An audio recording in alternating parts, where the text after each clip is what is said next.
محترم سامعین کرام، صحیح بخاری شریف میں حضرت عبداللہ بن عمر رضی اللہ تعالیٰ عنہ سے منقول ہے کہ ہم حضرت صلی اللہ علیہ وآلہ وسلم کے پاس بیٹھے ہوئے تھے۔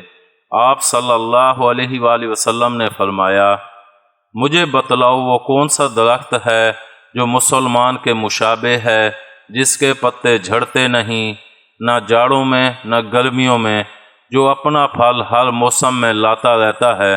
آگے بڑھنے سے پہلے آپ ہمارے اس چینل کو سبسکرائب کر دیں، ساتھ ہی بیل آئیکن کو پریس کر دیں تاکہ ہماری ہر نئی ویڈیو کا نوٹیفیکیشن آپ کو ملتا رہے۔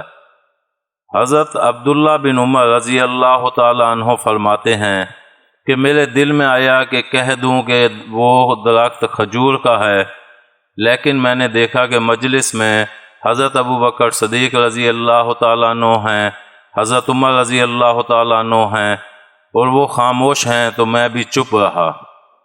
حضرت صلی اللہ علیہ وآلہ وسلم نے ارشاد فرمایا کہ وہ کھجور کا درخت ہے، جب یہاں سے اٹھ کر چلے تو میں نے اپنے والد حضرت عمر رضی اللہ تعالیٰ عنہ سے یہ ذکر کیا تو آپ رضی اللہ تعالیٰ عنہ نے فرمایا، پیارے بیٹے، اگر تم یہ جواب دے دیتے تو مجھے تمام چیزوں کے مل جانے سے بھی زیادہ محبوب تھا۔